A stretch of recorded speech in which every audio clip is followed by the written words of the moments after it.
You're listening to the Diplomats podcast on Asian geopolitics. As always, I'm your host from New York City, Ankit Panda. This is Prashant Paramaswaran from Washington, D.C. Good to be back with you, Prashant. How are you doing? Good. How are you doing? Doing well. It's been a busy week. Lots of missile news, which you always know that I'm pretty into. We had, of course, the North Koreans launched their longest range missile since November 2017. But that's not what we're going to talk about on today's podcast. What we are going to talk about is China's military parade on October 1st. The 70th anniversary of the founding of the People's Republic in 1949 was commemorated in a big way in Beijing.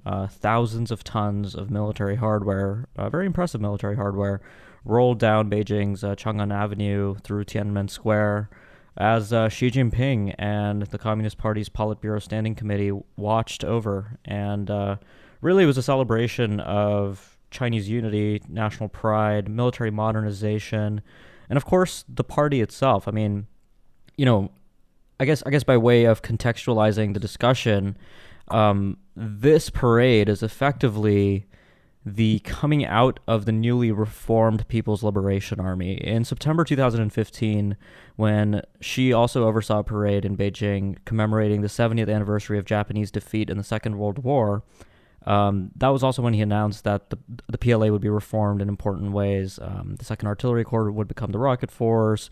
The new Strategic Support Force would be set up. There would be cuts in the personnel of the PLA.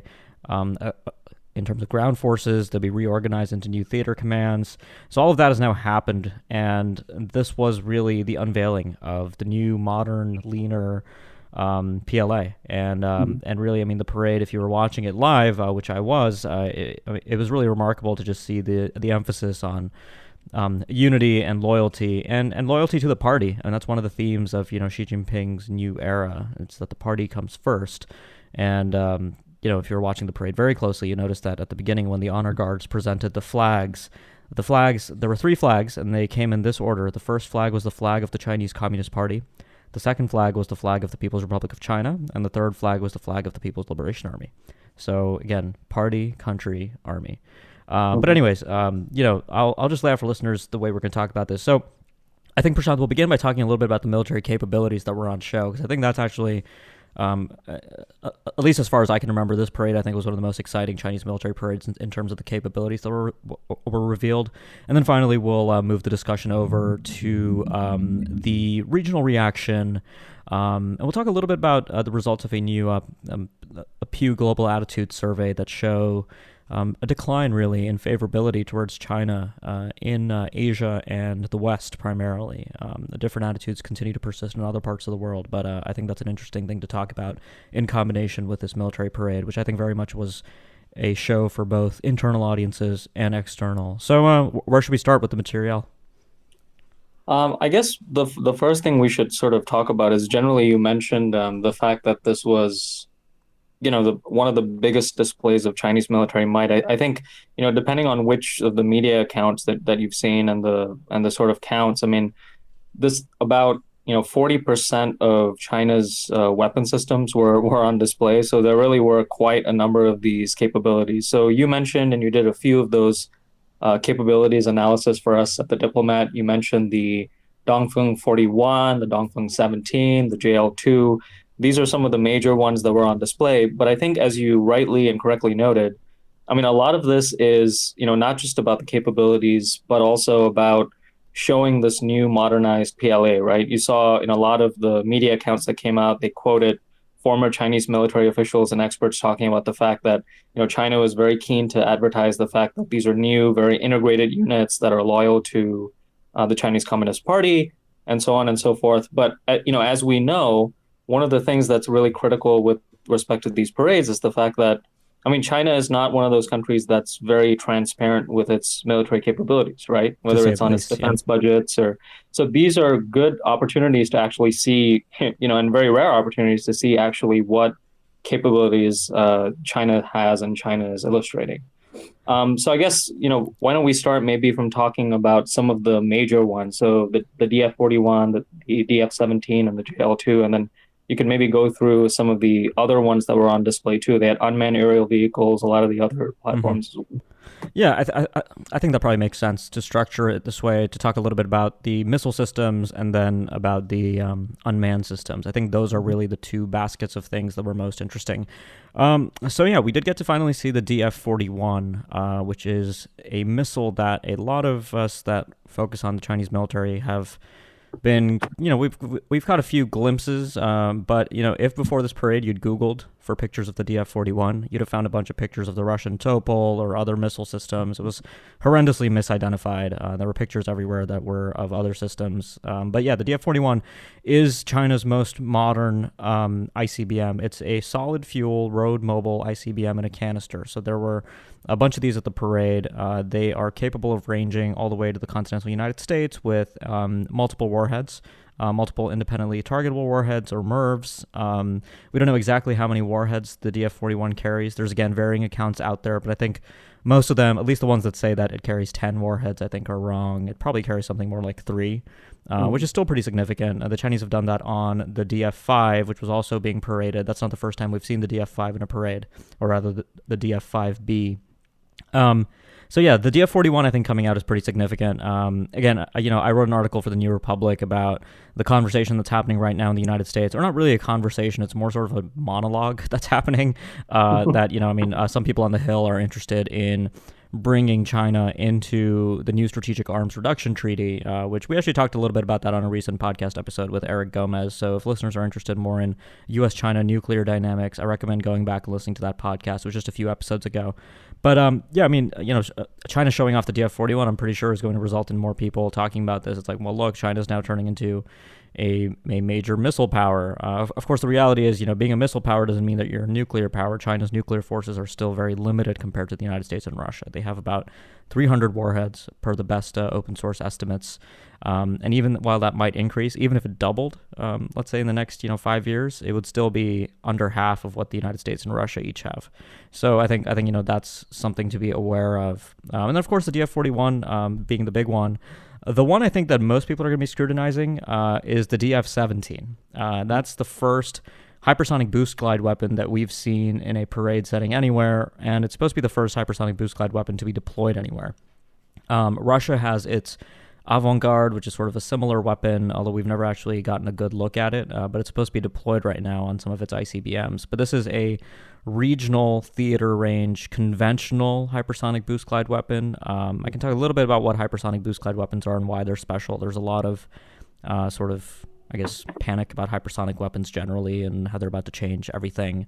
A lot of that, I think, is a little bit overwrought. Basically, imagine a ballistic missile where you have a warhead on a booster, goes all the way up into space, and then the reentry vehicle separates, falls back to Earth. It's basically a parabola, if you want to imagine the trajectory. It's like throwing a rock on Earth's surface, right? If you throw a rock up at a 45-degree angle, it would go up, arc, and then fall down. You know exactly what it's going to do.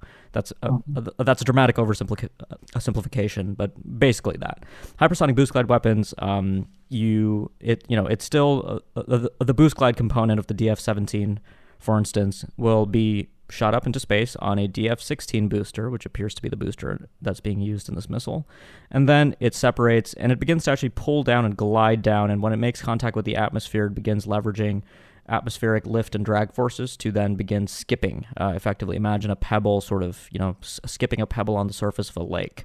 Something like that. So it does that. It accelerates to very high speeds, in excess of Mach 5. That's what the word hypersonic means. And what that does, it makes tracking the missile or tracking the glide vehicle and defending against it a lot more challenging. So this is a concern for the United States in the region. For instance, in a conflict, these kinds of weapons would be used against air bases, allied facilities, command and control nodes, possibly even ships, depending on the precision that's available. What's interesting, though, is that at the parade, the announcer clarified that the DF-17 was a conventional-only system. So right now, there's no intentions to make it nuclear, although, when I reported on the DF-17 back in November 2017 for The Diplomat, the U.S. assessment was that it's a dual-capable system, which means that in the future there might be a nuclear role for it. But right now, it's conventional only. So I think I'll stop there on the two big missiles. I mean, we had others that we've seen before. We had the DF-26, which is the quote Guam killer, the intermediate range ballistic missile that's pretty much designed for targets on Guam. It's a conventional and nuclear system. We also had the DF-31AG, which is another intercontinental range ballistic missile with a single warhead. And then we saw actually one more missile that we know very little about called the DF-100. It looks like it's probably a long-range anti-ship missile, but I think I need to do a little bit more analysis on that system. So I'll stop there with the missiles. But if you have any follow-up questions, happy to talk about that. Yeah, one more thing. I think you made a brief reference to this in the article for the Diplomat too, which was, what about some of the platforms that we may have expected to see that we didn't see, or things that we might expect to see in a future parade that weren't unveiled? Oh, yeah, no, that's a really good question. So, I mean, I was wondering if this parade was going to be China's sort of coming out moment as a nuclear triad power. So China hasn't been a nuclear triad power for a while. The People's Liberation Army Air Force used to have a nuclear mission. That went away sometime in the late 70s or 80s. The People's Liberation Army Navy now does have a very prominent nuclear role. China's Type 94 submarines carry JL-2 submarine-launched ballistic missiles, which I guess I didn't talk about in the missile section. But yeah, we got our first look ever at the JL-2, which is China's second-generation submarine-launched ballistic missile. It's sort of the DF-31 on a submarine. But what we didn't get to see, and the Pentagon's two most recent reports on Chinese military power made some very interesting assessments about the Air Force and its nuclear role.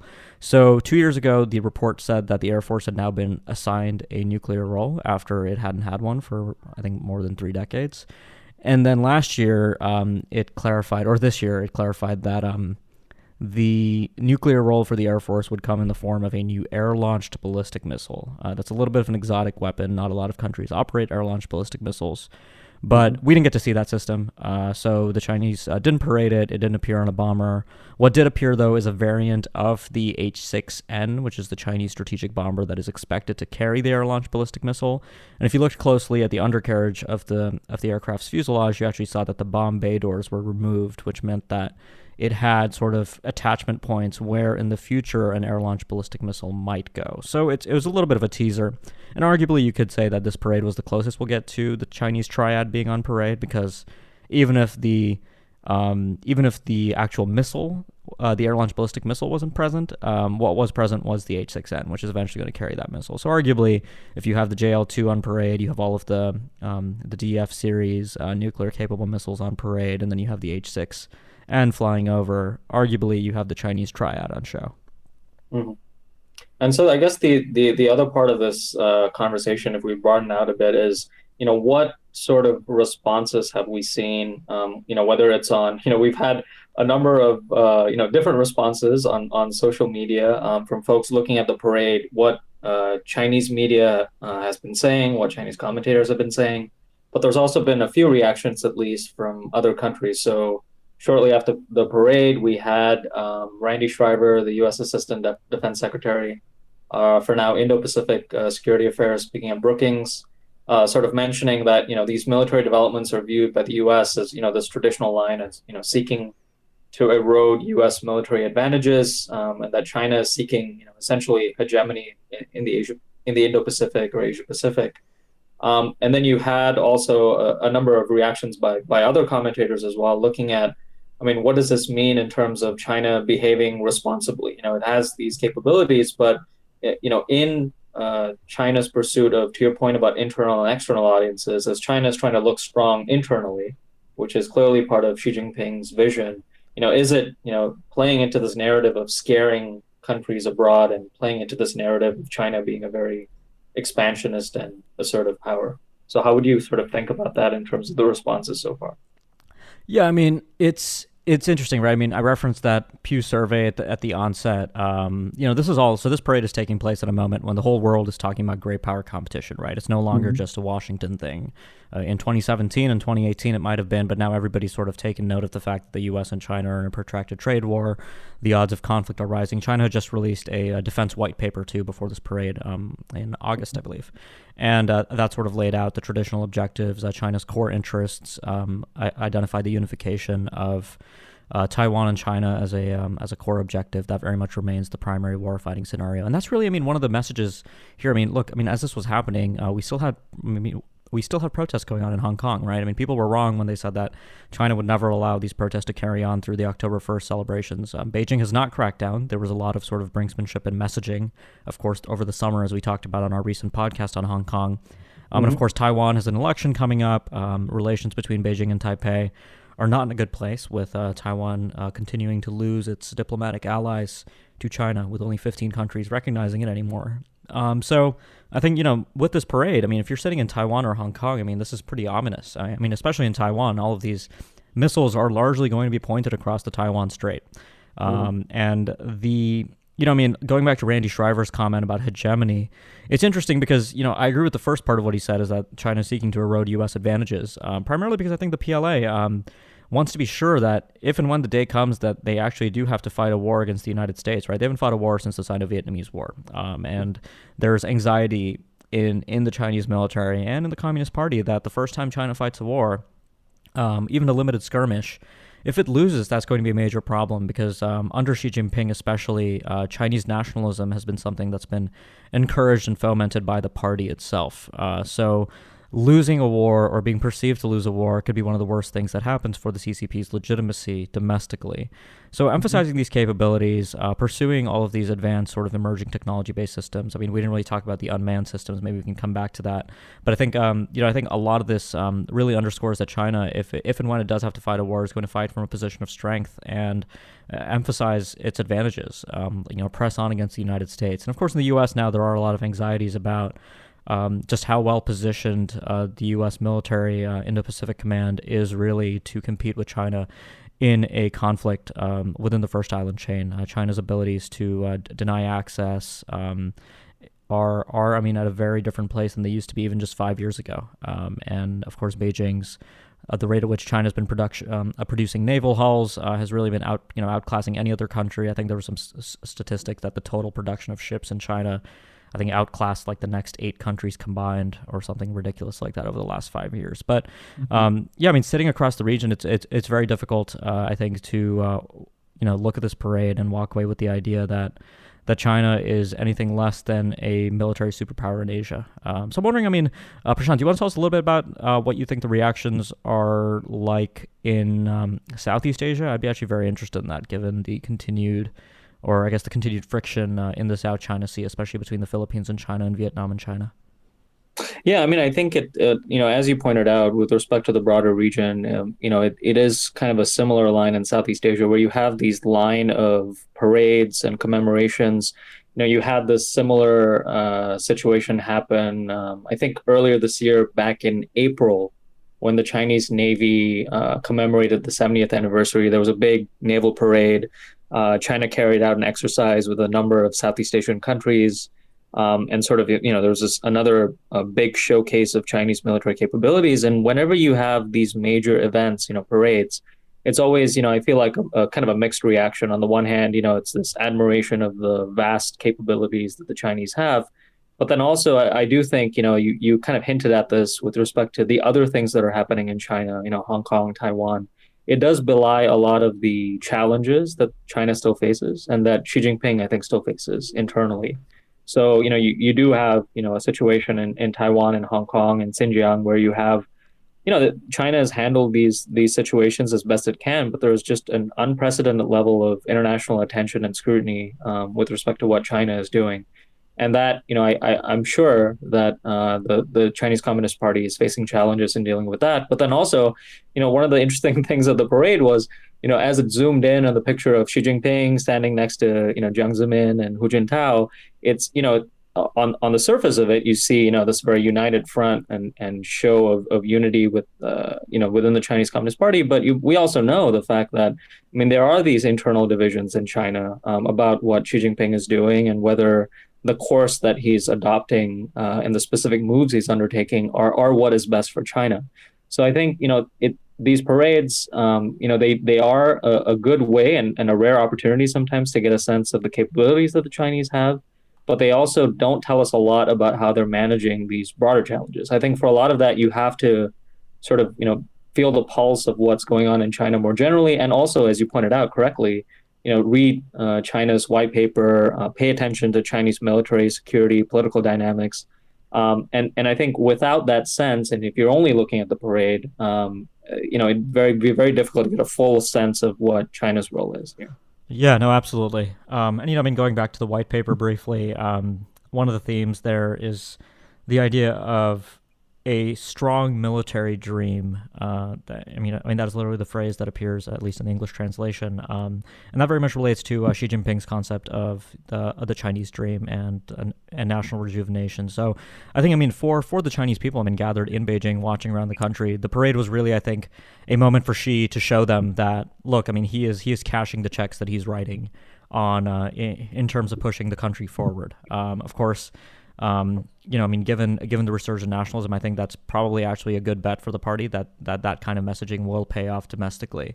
But again, I mean, these parades are being viewed across the world, and I think the perception of China is very much changing in a way that I don't think is in the long term interest of the Communist Party, especially in East Asia.